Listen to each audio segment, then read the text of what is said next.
Hello बच्चों, welcome to science की पाठशाला। आज के लेक्चर में हम इलेक्ट्रिसिटी चैप्टर के न्यूमेरिकल्स सॉल्व करने वाले हैं। इससे पहले मैंने आपको इस चैप्टर की थियोरी समझा दी थी।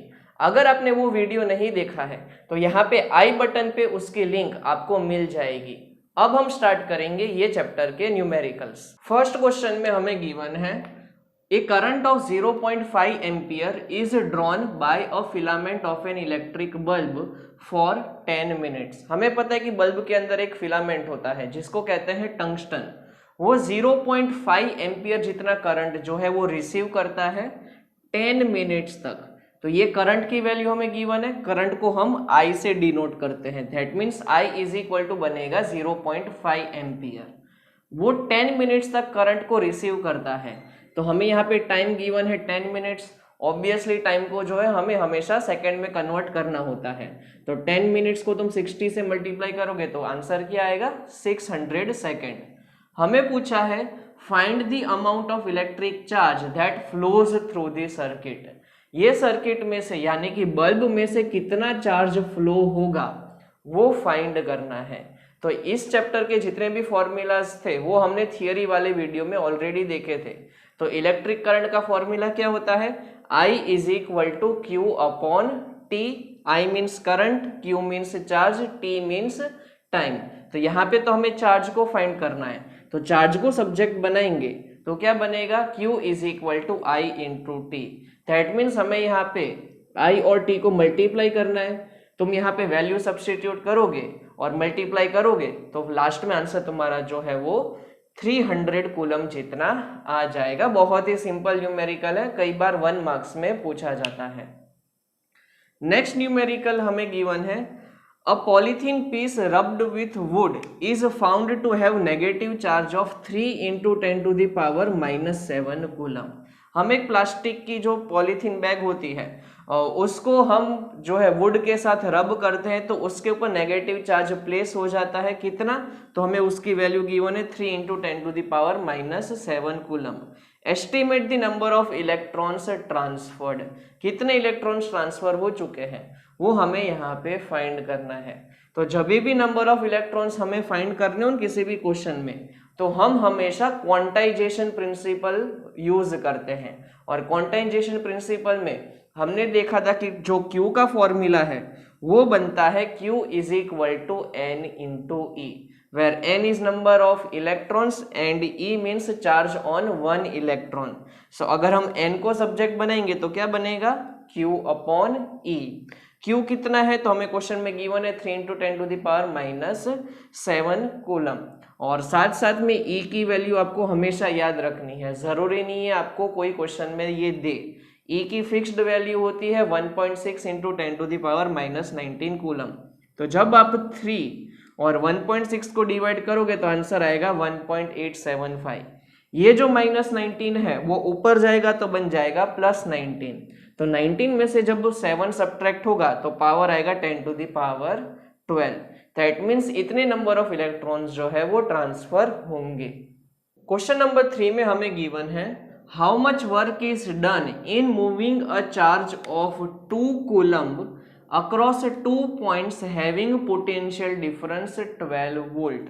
हमें ये क्वेश्चन में चार्ज को मूव करवाना है और चार्ज की वैल्यू हमें गिवन है 2 कूलम और हमें ऐसे 2 पॉइंट्स के बीच में मूव करवाना है जहां पे पोटेंशियल डिफरेंस हमें गिवन है 12 वोल्ट जितना। तो हम यहाँ पे पोटेंशियल डिफरेंस का जो फॉर्मूला है वो यूज कर सकते हैं। V इज इक्वल टू क्या है W अपॉन Q। ये फॉर्मूला अगर याद नहीं है तो अब से याद रख लेना, ठीक है। सो W को अगर हम सब्जेक्ट बनाएंगे तो W इज इक्वल टू क्या बनेगा V into Q। That means हम V की जगह पे 12 रख देंगे, Q की जगह पे 2 रख देंगे तो आंसर आ जाएगा हमारा 24 जूल्स। बहुत ही सिंपल क्वेश्चन था, 1 मार्क में कई बार पूछा जाता है। नेक्स्ट क्वेश्चन में हमें गिवन है the potential difference between the terminals of an electric heater is 16 volt when it draws a current of 4 ampere from the source। ठीक है, यहाँ पे हमें एक इलेक्ट्रिक हीटर का पोटेंशियल डिफरेंस गिवन है 60 वोल्ट जितना और उसमें से जब करंट फ्लो होता है वो वैल्यू गिवन है 4 एम्पियर जितनी। What current will the heater draw if the potential difference is increased to 120 volt? Okay, ये जो क्वेश्चन है वो बहुत सिंपल है, अच्छे से ध्यान देना। क्वेश्चन में ऐसा बताया है कि जब पोटेंशियल डिफरेंस 60 वोल्ट होता है तब करंट है 4 एम्पियर। अब हमने पोटेंशियल डिफरेंस को इंक्रीज कर दिया, कितना कर दिया? 120 वोल्ट जितना कर दिया। तो अब इस केस में करंट कितना जो है फ्लो होगा वो हमें फाइंड करना है। मतलब कि जो फर्स्ट केस में पोटेंशियल डिफरेंस है उसको हमने V1 ले लिया, 60 वोल्ट गिवन है। फर्स्ट केस में जब करंट फ्लो होता है वो हमें वैल्यू में गिवन है 4 एम्पियर। सेकेंड, जब अब पोटेंशियल डिफरेंस को 60 की जगह पे अब कितना कर दिया है? 120, वो ले लेते हैं। तो उस केस में करंट कितना फ्लो होगा वो हमें यहाँ पे फाइंड करना है। तो पोटेंशियल डिफरेंस और करंट का जो रिलेशन है वो हमें ओम्स लॉ से पता चलता है। और ओम्स लॉ में हमने स्टडी किया था कि पोटेंशियल डिफरेंस जो है वो डायरेक्टली प्रोपोर्शनल होता है करंट के साथ, मतलब कि V is proportional to I लिखा जाता है। तो इस केस में अगर हम रेशियो ले V2/V1 का तो क्या बनेगा? I2/I1। यहाँ पे हमें I2 फाइंड करना है तो हम क्या करेंगे? I1 को यहाँ पे ले जाएंगे तो वो हो जाएगा मल्टीप्लाई में। जब हम यहाँ पे वैल्यू सब्स्टिट्यूट कर देंगे तो लास्ट में हमारा जो आंसर है वो आ जाएगा 8 एम्पियर जितना। मान लो कि ये क्वेश्चन को आपको MCQ में पूछते हैं या फिल इन द ब्लैंक्स में पूछते, जहाँ पे आपको सॉल्यूशन करने की रिक्वायरमेंट नहीं है, तो आपको जो है डायरेक्टली आंसर जो है पता चल जाना चाहिए। एक चीज नोटिस करना, यहाँ पे पोटेंशियल डिफरेंस गिवन है 60 वोल्ट का, अब पोटेंशियल डिफरेंस 120 का हो जाता है, मतलब कि डबल हो गया पोटेंशियल डिफरेंस। तो जब पोटेंशियल डिफरेंस डबल हो जाता है तो ऑब्वियसली करंट भी कैसा हो जाएगा? डबल। तो देखो यहाँ पे जो 4 एम्पियर करंट था अब वो बन चुका है 8 एम्पियर जितना। सो जब भी ऐसे क्वेश्चन को MCQ में पूछा जाते हैं, ठीक है, फिल इन द ब्लैंक्स में पूछे जाते हैं, तो उस केस में हम जो है इस तरीके से सॉल्व कर सकते हैं, हमको ये मेथड दिखाने की जरूरत नहीं होती। नेक्स्ट क्वेश्चन नंबर जो हमारा 5th है उसमें गिवन है a resistance of wire of length 5 metre is 100 ohm. ठीक है, हमारे पास एक वायर गिवन है जिसकी लेंथ हमें गिवन है 5 मीटर और रेजिस्टेंस हमें गिवन है 100 ओम जितना। If the area of cross section is 3 × 10⁻⁻7 metre square. हमें वायर का क्रॉस सेक्शनल एरिया गिवन है 3 × 10⁻⁻7 मीटर स्क्वायर और उस केस में हमें रेजिस्टिविटी को फाइंड करना है। तो रेजिस्टिविटी वाला तो हमने सिर्फ एक ही इक्वेशन देखा है, that is R is equal to होता है रो इंटू L/A और यहाँ पे जो रो है उसी को कहा जाता है रेजिस्टिविटी। तो अगर हम यहाँ पे रो को सब्जेक्ट बनाएंगे तो A इस तरफ जाएगा तो मल्टीप्लाई में हो जाएगा और L जो इस साइड जाएगा वो चला जाएगा डिवाइड में। तो फाइनली हमें इक्वेशन मिलेगा rho is equal to R into A/L। हमने R की जगह पे 100 लिख दिया, A की जगह पे 3 × 10⁻⁻7 लिखा और L की जगह पे 5। अब इसको कट करोगे तो आएगा 20 और 20 × 3 करोगे तो आंसर आएगा 60 × 10⁻⁻7 ओम इंटू मीटर। ये यूनिट लिखना मत भूलना, बिकॉज आप लोग अगर भूल जाओगे तो हाफ मार्क्स जो है वो कैंसिल हो जाएंगे, मतलब कि काट देंगे। नेक्स्ट है question number 6। Figure shows the 3 cylindrical copper conductors with their face areas and length, compare there resistance. हमें यहाँ पे 3 फिगर्स गिवन है कॉपर कंडक्टर की, जिसके रिस्पेक्टिव हमें लेंथ और एरिया प्रोवाइड किए हैं। हमें उनके रेजिस्टेंस को कंपेयर करना है। कंपेयर करना है मतलब कि रेशियो हमें फाइंड करना है कि तीनों का रेजिस्टेंस का रेशियो क्या होगा। हमारे पास फर्स्ट कंडक्टिंग वायर जो हमें गिवन है, सिलेंडर है, उसका लेंथ हमें L गिवन है और एरिया जो है वो A जितना गिवन है। सेकेंड वायर जो है उसका लेंथ गिवन है 3L जितना और एरिया जो है वो हमने 3 टाइम्स रिड्यूस कर दिया, दैट मीन्स A/3 हो चुका है। और जो हमारे पास थर्ड वायर है उसकी लेंथ हमने रिड्यूस कर दी, L/3 कर दी है और उसका एरिया हमने इंक्रीज कर दिया है 3A जितना, मतलब कि 3 टाइम्स इंक्रीज हो चुका है। हमें यहाँ पे रेजिस्टेंस के रेशियोज फाइंड करने हैं। तो रेजिस्टेंस का फॉर्मूला क्या होता है तो हमने ऑलरेडी ऊपर वाले क्वेश्चन में देखा था, दैट इज रो L/A। तो इसके लिए रेजिस्टेंस का फॉर्मूला यूज करें तो डायरेक्टली हम क्या लिख सकते हैं, R is equal to rho L upon A, because length की जगह पे L लिख दिया, एरिया की जगह पे A लिख दिया। सेकेंड वायर के लिए हम देखें तो यहाँ पे हमारे पास लेंथ है 3L जितनी, तो हमें यहाँ पे लेंथ की जगह पे लिखना पड़ेगा 3L और एरिया की जगह पे लिखना पड़ेगा A अपॉन 3। अब ये जो 3 है वो ऊपर मल्टीप्लाई में चला जाएगा तो 3 इंटू 3 बन जाएगा 9। तो इस केस में हमारा आंसर आएगा 9 इंटू रो एल अपॉन ए।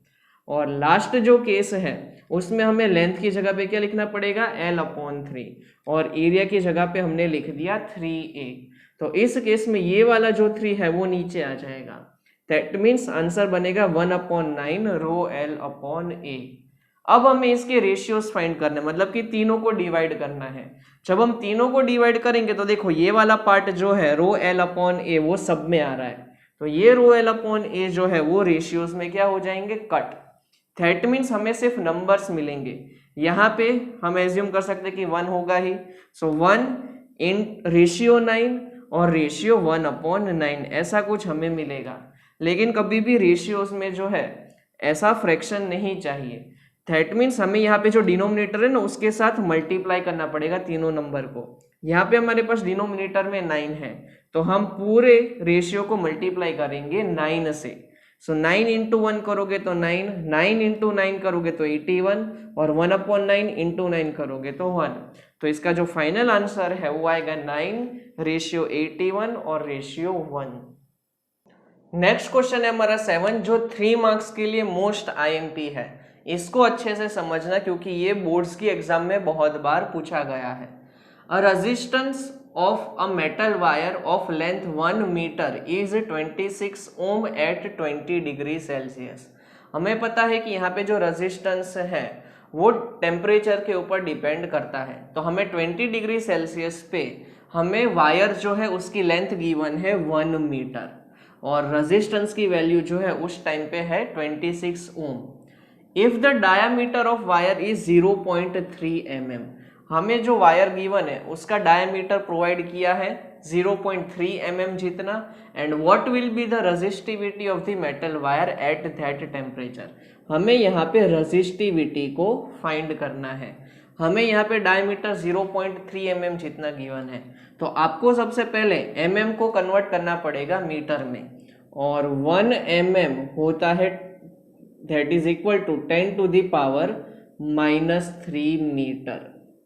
ये पार्ट आपको याद रखना है। सो हमें क्या करना पड़ेगा, 0.3 जो है उसको मल्टीप्लाई करना पड़ेगा 10⁻³ से, तो यहाँ पे हमारा आंसर आ जाएगा मीटर में। अब हमें रेजिस्टिविटी फाइंड करना है, तो ऑब्वियसली हमारे पास ये फॉर्मूला है ही, R is equal to rho L upon A. इस क्वेश्चन में हमें रेजिस्टेंस प्रोवाइड किया है, लेंथ प्रोवाइड किया है, लेकिन हमें एरिया पता नहीं है, तो हमें यहाँ पे फाइंड करना पड़ेगा सबसे पहले एरिया। कैसे फाइंड करेंगे, तो हमें क्वेश्चन में डायामीटर प्रोवाइड किया है, और किसी भी वायर जो है सिलिंड्रिकल फॉर्म में होता है तो उसका ये जो क्रॉस सेक्शन है ये पार्ट कैसा होता है, हमेशा सर्क्यूलर होता है। दैट मीन्स हम यहाँ पे सर्कल का जो एरिया है वो कंसीडर करेंगे। सो सर्कल का एरिया होता है πr²। हमें तो डायमीटर गिवन है तो रेडियस की जगह पे हम डायमीटर अपॉन 2 लिख सकते हैं और उसका स्क्वायर करेंगे तो आंसर आएगा पाई इंटू d² अपॉन 4। पाई की जगह पे हमने लिख दिया 3.14, डायमीटर की जगह पे लिख दिया 0.3 इंटू 10⁻³ उसका भी स्क्वायर और नीचे 4। 0.3 का स्क्वायर करोगे तो आएगा 0.09, -3 का स्क्वायर करोगे तो बन जाएगा 10⁻⁻6, और इसको जब तुम फर्दर सॉल्व करोगे तो एरिया का आंसर आएगा 7.065 इंटू 10⁻⁻8 मीटर स्क्वायर। सो अब हमें यहाँ पे एरिया जो है वो भी मिल चुका है। सो ये फॉर्मूला में अब सिर्फ एक ही अननोन बचा, दैट इज रेजिस्टिविटी। तो रेजिस्टिविटी रो को आप सब्जेक्ट बनाएंगे तो क्या बनेगा, R into A upon L. A multiply में चला जाएगा, एल जो है वो डिवाइड में चला जाएगा। यहाँ पे जब आप वैल्यू सब्स्टिट्यूट करोगे, R की जगह पे 26, एरिया जो हमने ऑलरेडी फाइंड किया है वो हमने यहाँ पे सब्स्टिट्यूट कर दिया, और लेंथ हमें गिवन थी 1 मीटर। सो फाइनली आपका जो आंसर है वो आएगा 1.84 इंटू 10⁻⁻6 ओम इंटू मीटर। नेक्स्ट है 8th नंबर का question. An electric lamp having 20 ohm resistance and a conductor of 4 ohm resistance are connected to 6 volt battery as shown in figure. हमें जो है एक इलेक्ट्रिक लैंप गिवन है जिसका resistance है 20 ओम और साथ साथ में एक एक्सटर्नल रेजिस्टेंस हमने कनेक्ट किया है जिसका रेजिस्टेंस प्रोवाइड किया है 4 ओम जितना, और हमें ये सर्किट प्रोवाइड की है। इसको हमने जो है 4 वोल्ट बैटरी के साथ कनेक्ट किया है और यहाँ पे गिवन है स्विच। जैसे ही हम यहाँ पे की को प्रेस करेंगे तो इसमें से हमें पता है कि आई अमाउंट का करंट जो है वो फ्लो करता है। और ये कैसे टाइप का कनेक्शन हुआ, तो इसको कहते हैं सीरीज कनेक्शन। और सीरीज कनेक्शन में हमेशा जो करंट है वो सेम अमाउंट में ही रहता है, मतलब कि करंट कहीं पे डिवाइड नहीं होता। ये क्वेश्चन में हमें कैलकुलेट करना है first of all total resistance of the circuit. तो अगर हम सीरीज कनेक्शन के लिए फॉर्मूला देखें तो सिंपली क्या होता है, हमें जितने भी रेजिस्टेंस प्रोवाइड किए हैं उसको ऐड कर देना है। तो हमारे पास यहाँ पे 2 रेजिस्टेंस हैं, मान लो हमने इसको R1 कंसीडर किया और इसको कंसीडर कर दिया R2, तो टोटल रेजिस्टेंस बन जाएगा R1 प्लस R2 जितना, मतलब कि 4 और 20 को तुम ऐड करोगे तो ये जो सर्किट का टोटल रेजिस्टेंस है वो आपको मिलेगा 24 ओम जितना। नेक्स्ट हमें पूछा है करंट थ्रू दी सर्किट। ये सर्किट में से करंट मतलब कि I की वैल्यू हमें फाइंड करनी है। यहाँ पे आपको एक चीज याद रखनी है कि हम ओम्स लॉ का यूज करते हैं और इस केस में ओम्स लॉ का फॉर्मूला में होता है V is equal to IR, और ये जो R है उसको कहा जाता है equivalent resistance, that means total resistance. तो अगर हम I को सब्जेक्ट बनाएंगे तो I इज इक्वल टू क्या बनेगा, V अपॉन R, और यहाँ पे हमें टोटल रेजिस्टेंस की वैल्यू लिखनी है। ये पार्ट आप हमेशा याद रखना। तो 6/24 करोगे तो आंसर आएगा 1/4, और 1/4 का मतलब होता है 0.25 एम्पियर। और लास्ट में हमें पूछा है the potential difference across the lamp and the conductor. ये जो रेजिस्टेंस है उसके अक्रॉस कितना पोटेंशियल ड्रॉप मतलब कि V1 होगा वो हमें फाइंड करना है, और ये जो हमारे पास बल्ब है उसके अक्रॉस कितना पोटेंशियल ड्रॉप मतलब कि V2 कितना होगा वो हमें फाइंड करना है। और जब भी इंडिविजुअल पोटेंशियल ड्रॉप फाइंड करने हो ना बेटा, तो उस केस में याद रखना है कि रेजिस्टेंस हमेशा इंडिविजुअल वही लेना है कंपोनेंट का, ठीक है। करंट जो हम यहाँ पे लेते थे, ठीक है, वो टोटल करंट होता था, उसके लिए हमें यहाँ पे रेजिस्टेंस टोटल लेना होता है। लेकिन जब सीरीज कनेक्शन में पोटेंशियल डिफरेंस फाइंड करना हो तो उस केस में जो इंडिविजुअल कंपोनेंट है उसका रेजिस्टेंस लिया जाता है, और ये जो करंट है वो तो क्या पूरे सर्किट में सेम रहता है। तो अगर हम पोटेंशियल डिफरेंस V1 फाइंड करना है तो V1 की जगह पे क्या लिख सकते हैं, I इंटू R1। I हमने ऑलरेडी फाइंड कर लिया है, R की वैल्यू जो है यहाँ पे हमें प्रोवाइडेड है 4 ओम जितनी, इसको मल्टीप्लाई करोगे तो आंसर आ जाएगा 1 वोल्ट जितना। और नेक्स्ट जब पोटेंशियल डिफरेंस V2 फाइंड करना है तो सिमिलरली आप करोगे I into R2। So 0.25 into 12T, ये जो वैल्यू गिवन है उसको पुट करोगे तो आंसर क्या आएगा, 5 वोल्ट देखना, 5 वोल्ट जितना। सो यहाँ पे आप नोटिस करोगे जो टोटल पोटेंशियल डिफरेंस 6 वोल्ट था ना, वो 1 वोल्ट और 5 वोल्ट के फॉर्म में जो है वो डिवाइड हो चुका है। नेक्स्ट है हमारा question number 9। R1, R2 and R3 resistances are connected as shown in the figure having values 5 ohm, 10 ohm and 30 ohm respectively। हम एक सर्किट गिवन है जहाँ पे हमने R1, R2 और R3 रेजिस्टेंस को कनेक्ट करके रखा है 12 वोल्ट की बैटरी के साथ, और हमें यहाँ पे कैलकुलेट करना है करंट जो पर्टिकुलर रजिस्टर में से जो है पास होने वाला है। सेकेंड हमें फाइंड करना है total current of the circuit, और लास्ट में हमें फाइंड करना है टोटल सर्किट रेजिस्टेंस। तो ये सर्किट को ऑब्जर्व करो तो आपको पता चलेगा कि यहाँ पे R1, R2 और R3 जो है वो एक दूसरे के साथ पैरेलल में कनेक्टेड है, ठीक है। यहाँ तक सबको पता चल गया होगा। सो यहाँ पे पैरेलल कनेक्शन दिया हुआ है, 12 वोल्ट की बैटरी गिवन है। फर्स्ट क्वेश्चन में हमें पूछा है कि current through each resistor, particular register में से कितना करंट पास होने वाला है वो हमें यहाँ पे फाइंड करना है। सो टोटल 12 वोल्ट की बैटरी है, हमने एज्यूम कर लिया कि जो टोटल करंट यहाँ से रिलीज होगा वो होगा आई अमाउंट का। सो आई अमाउंट का जो करंट है वो ये जंक्शन पॉइंट पे आके डिवाइड हो जाएगा। दैट मीन्स यहाँ पे जो करंट फ्लो हो रहा है उसको हमने कह दिया I1, यहाँ पे जो करंट फ्लो हो रहा है उसको हमने कह दिया I2, और यहाँ पे जो करंट फ्लो हो रहा है उसको हमने कह दिया I3। सो अगर हम करंट का फॉर्मूला यूज करें ओम्स लॉ का यूज करके तो I1 इज इक्वल टू क्या बनेगा V अपॉन R1, तो डिवाइड करोगे तो आंसर आ जाएगा 12/5 2.4 एम्पियर जितना। सिमिलरली हमें यहाँ पे सेकेंड ब्रांच में से कितना करंट फ्लो हो रहा है वो हमें फाइंड करना है, तो I2 इज इक्वल टू लिखना पड़ेगा V अपॉन R2, तो 12/10 करोगे तो आंसर आएगा 1.2 एम्पियर। और लास्ट में I3 फाइंड करना है तो अगेन करोगे V अपॉन R3, 12/30 करोगे तो आंसर आ जाएगा 0.4 एम्पियर। तो इस तरीके से हम इंडिविजुअल करंट को फाइंड कर सकते हैं। नेक्स्ट क्वेश्चन में हमें पूछा है total current in the circuit, तो टोटल करंट फाइंड करना है तो ऑब्वियसली हम क्या करेंगे इन तीनों करंट को ऐड कर देंगे और लास्ट में हमारा आंसर आएगा 4 एम्पियर। और लास्ट में हमें पूछा है टोटल सर्किट रेजिस्टेंस, यहाँ पे हमें पता है कि ये तीनों कनेक्टेड है पैरेलल में, दैट मीन्स हमें यहाँ पे पैरेलल कनेक्शन के लिए जो इक्विवेलेंट रेजिस्टेंस का फॉर्मूला है वो यूज करना पड़ेगा, वो होता है 1/R1 plus 1/R2 plus 1/R3। That means यहाँ पे 5 रख देंगे, यहाँ पे 10 लिख देंगे और यहाँ पे 30।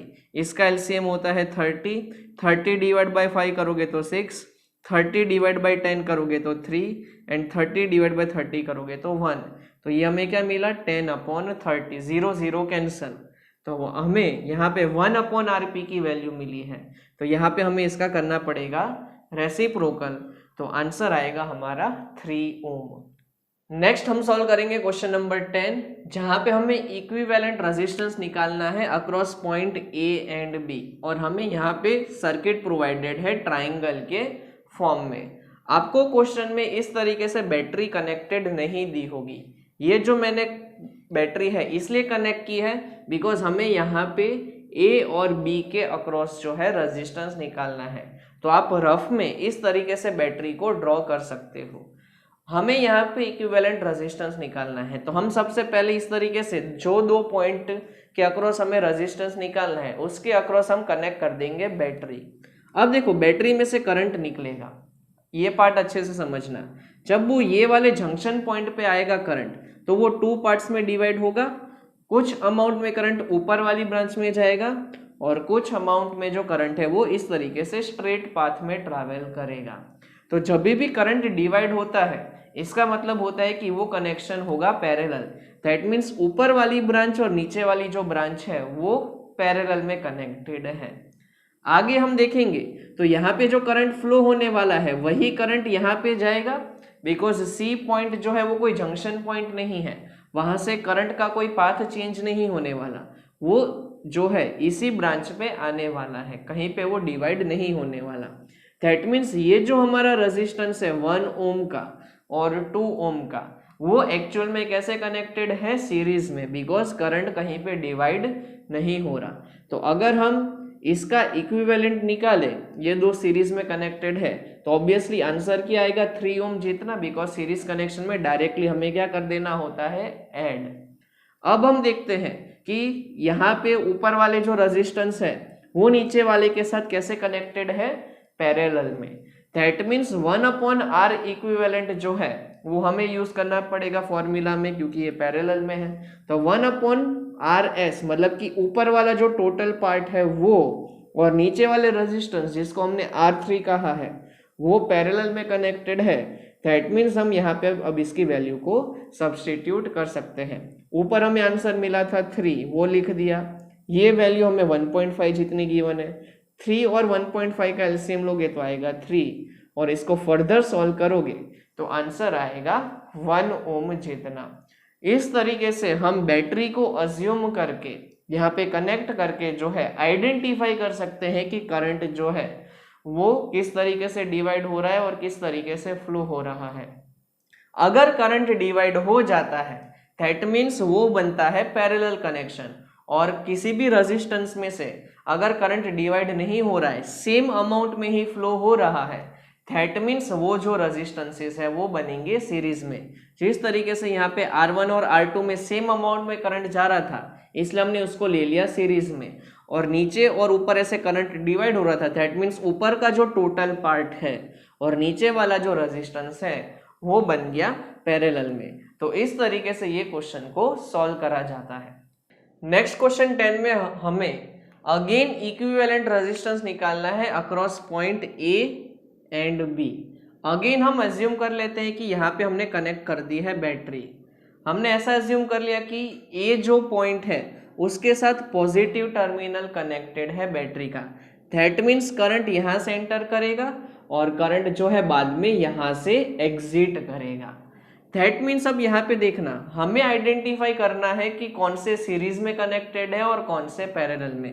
जब करंट यहाँ पे ए पॉइंट पे आएगा तब उसके पास 3 रीजन्स है जाने के लिए, 3 पाथ है जाने के लिए। करंट यहाँ से ऐसे जाएगा, दूसरा करंट ऐसे जाएगा और तीसरा करंट इस तरीके से जाएगा। दैट मीन्स हमें पता चला कि यहाँ पे जो R1 में से करंट पास होने वाला है वही करंट R2 में से पास होगा। That means R1 and R2 जो है वो कैसे कनेक्टेड है, सीरीज में। ये वाले पाथ में से तो करंट स्ट्रेट जाने वाला है, ठीक है। नीचे वाले पाथ में देखें तो यहाँ पे जो करंट पास होने वाला है R3 में से वही करंट जो है वो आगे जाके R4 में से पास होगा, बिकॉज यहाँ पे और कोई जंक्शन पॉइंट नहीं है, ठीक है। अगर जंक्शन पॉइंट होता तो करंट डिवाइड हो जाता, लेकिन जंक्शन पॉइंट नहीं है, इसलिए यहाँ पे जो करंट है वही करंट जो है वो R4 में जाएगा। That means again R3 and R4 जो है वो कैसे सीरीज में कनेक्टेड है।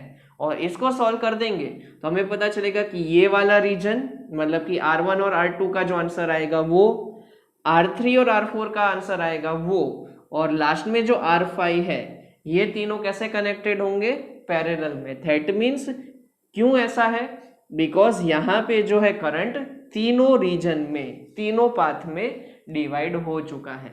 तो अगर हम ऊपर वाले को देखें R1 और R2 को, वो सीरीज में कनेक्टेड है, तो उसका इक्विवेलेंट रेजिस्टेंस है उसको हमने R डैश कह दिया। तो हमें यहाँ पे डायरेक्ट आंसर निकालना पड़ेगा, R1 प्लस R2 को ऐड कर देंगे तो आंसर क्या आएगा, 5 ओम जितना। सिमिलरली R3 और R4 हमें पता चला कि सीरीज कनेक्शन में है, तो इसका जो रेजिस्टेंस है इक्विवेलेंट उसको हमने R डबल डैश कह दिया। डायरेक्टली वापिस से हम ऐड कर देंगे क्योंकि सीरीज है, तो आंसर आ गया हमारा वापिस से 5 ओम। अब ऊपर वाली ब्रांच, सेंटर वाली ब्रांच और नीचे वाली ब्रांच तीनों जो है वो अब कनेक्टेड होगी पैरेलल में। दैट मीन्स हमें यहाँ पे अब पैरेलल का फॉर्मूला यूज करना पड़ेगा। तो 1/R dash, 1/R double dash और R5 तीनों पैरेलल में है और तीनों जो है वो हमें 5 ओम जितने मिले। ये 5 का बना, ये 5 का है और ये भी 3 और 2 मिलके 5 का बना है। तो 1/5 1/5 1/5 लिख दिया। दैट मीन्स आंसर आया 3/5। लास्ट में हमें इसका रेसिप्रोकल करना पड़ेगा, दैट इज 5/3, और इसको सॉल्व करेंगे तो आंसर आएगा 1.66 ओम जितना। नेक्स्ट हम देखेंगे question number 12। An electric refrigerator rated eight 400 what. 400 what का मतलब हुआ कि ये हमें पावर की वैल्यू गिवन है। Operates 8 hours a day. एक रेफ्रिजरेटर जो है वो वन पर्टिकुलर डे में 8 आवर्स जितना जो है वो ऑपरेट होता है। What is the cost of energy to operate it for 30 days. अगर मान लो वो रेफ्रिजरेटर 30 डेज तक काम करता है तो उस केस में वो कितनी एनर्जी जो है वो कंज्यूम करेगा वो हमें फाइंड करना है, और उसका कॉस्ट क्या होगा वो भी हम फाइंड करेंगे। और हमें ऐसा गिवन है कि 1 किलोवाट आवर अगर एनर्जी वो यूज करता है तो उसके लिए 3 रुपीज जो है वो हमें पे करने पड़ेंगे। दैट मीन्स ये जो क्वेश्चन है वो एक्चुअल में हमें ये पूछ रहा है कि इलेक्ट्रिसिटी बिल कितना आएगा, ठीक है। तो टोटल एनर्जी का फॉर्मूला क्या होता है, हमेशा होता है पावर इनटू टाइम। आप लोगों को याद हो तो हमने लिखा था power is equal to work upon time, तो वर्क इज इक्वल टू क्या बनेगा, पावर अपॉन टाइम। और इसी वर्क को हम कहते हैं एनर्जी। तो एनर्जी इज इक्वल टू बनेगा पावर अपॉन टाइम। एक बात आपको याद रखना है कि यहाँ पे जो हमें एनर्जी है ना वो किलोवाट आवर में कैलकुलेट करनी है। हमने यहाँ पे क्या किया, सबसे पहले डेटा नोट कर लिया। सो एनर्जी को हमें किलोवाट आवर में फाइंड करना है, तो पहले पावर जो हमें वॉट में गिवन है ना उसको किलोवाट में कन्वर्ट करना पड़ेगा। तो किलोवाट में कन्वर्ट करने के लिए हमने क्या कर दिया, 400 को 1000 से डिवाइड कर दिया।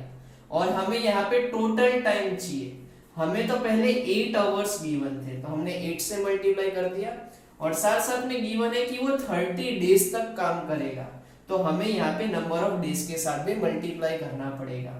इसको तुम फर्दर सॉल्व करोगे तो ये 2 जीरो से ये 2 जीरो कैंसिल, ये वाले जीरो से ये वाला जीरो कैंसिल, तो आंसर आएगा 96 किलोवाट आवर। अब हमें कॉस्ट पूछा है कि कितना आएगा बिल। सो जब 1 किलोवाट आवर जितनी एनर्जी यूज होती है तो उसके लिए जो अमाउंट पे करना होता है वो हमें क्वेश्चन में गिवन है 3 रुपीज। तो जब 96 किलोवाट आवर जितना हम एनर्जी यूज करेंगे तो कॉस्ट कितना बनेगा, 96 इंटू 3। सिंपल क्रॉस मल्टीप्लीकेशन करना है, दैट मीन्स हमें यहाँ पे 288 जितना बिल जो है वो पे करना पड़ेगा। अब हम देखेंगे आज का last question 13 number. A torch bulb is rated eight 2.5 volt. एक टॉर्च का बल्ब गिवन है जिसका वोल्टेज है 2.5 वोल्ट जितना, और हमें उसमें से जो करंट फ्लो होने वाला है उसकी वैल्यू गिवन है 750 मिली एम्पियर। देखो यहाँ पे मिली एम्पियर है तो उसको कन्वर्ट करने के लिए हमें यहाँ पे 10⁻³ से मल्टीप्लाई करना पड़ेगा। तो इसको सॉल्व करोगे तो आंसर क्या आएगा 0.75। 3 डिजिट जो है वो डेसिमल जो है शिफ्ट हो जाएगा, इसलिए 0.75 हमने यहाँ पे लिखा। हमें सबसे पहले पावर कैलकुलेट करना है। पावर का फॉर्मूला क्या होता है, करंट इनटू वोल्टेज। करंट हमें 2.5 गिवन है, ठीक है, सॉरी वोल्टेज हमें 2.5 गिवन है, करंट जो है वो हमें 0.75 गिवन है। इन दोनों को हमने मल्टीप्लाई किया, ठीक है। पहले तो मैंने डेसिमल हटा दिया तो यहाँ पे 10 लिखा, यहाँ पे 100 लिखा, और मल्टीप्लाई करने के बाद और डेसिमल पुट करने के बाद हमें आंसर आता है 1.875 वॉट जितना, ठीक है। नेक्स्ट जो क्वेश्चन है वो हमें पूछा है रेजिस्टेंस के बारे में। रेजिस्टेंस कैसे निकालें, तो देखो हमारे पास वोल्टेज है, करंट है, तो हम ओम्स लॉ का यूज कर सकते हैं, V is equal to I R. R को सब्जेक्ट बनाओगे तो क्या आएगा, V अपॉन आई। V हमने लिख दिया 2.5, आई हमने लिख दिया 0.75, दोनों को डिवाइड कर दिया तो आंसर आ गया 3.33 ओम। और लास्ट में हमें पूछा है energy consumed in 4 hours. Energy क्या होता है, तो again power into time. Power हमने यहाँ पे निकाला 1.875, टाइम हमें गिवन है 4 आवर्स इतना, तो मल्टीप्लाई बाई 4 कर देंगे तो हमारा आंसर आएगा 7.5 वॉट इनटू आवर्स, ठीक है। अगर मान लो आंसर जूल्स में फाइंड करना है तो हमें आवर्स को सेकंड में कन्वर्ट करना पड़ेगा। तो हमने पता है कि 1 आवर में कितने सेकंड होते हैं, 3600 सेकंड। दैट मीन्स 7.5 इंटू 3600 करोगे आंसर आएगा 27,000 जूल्स। आई होप आपको ये जो सारे न्यूमेरिकल्स है वो पता चल गए होंगे। अगर आपको कहीं पे भी डाउट है तो आप मुझे कमेंट सेक्शन में बता सकते हो, मैं तुरंत ही आपके कमेंट का रिप्लाई कर दूंगा। और आपको नेक्स्ट कौन सा चैप्टर सीखना है जो आपके हाफ ईयरली एग्जाम में आने वाला है उसको भी आप मुझे कमेंट सेक्शन में बताएं, सो दैट मैं उस चैप्टर का वीडियो आपके लिए सबसे पहले अवेलेबल करवा सकूं। चलिए अब हम मिलेंगे नेक्स्ट वीडियो में।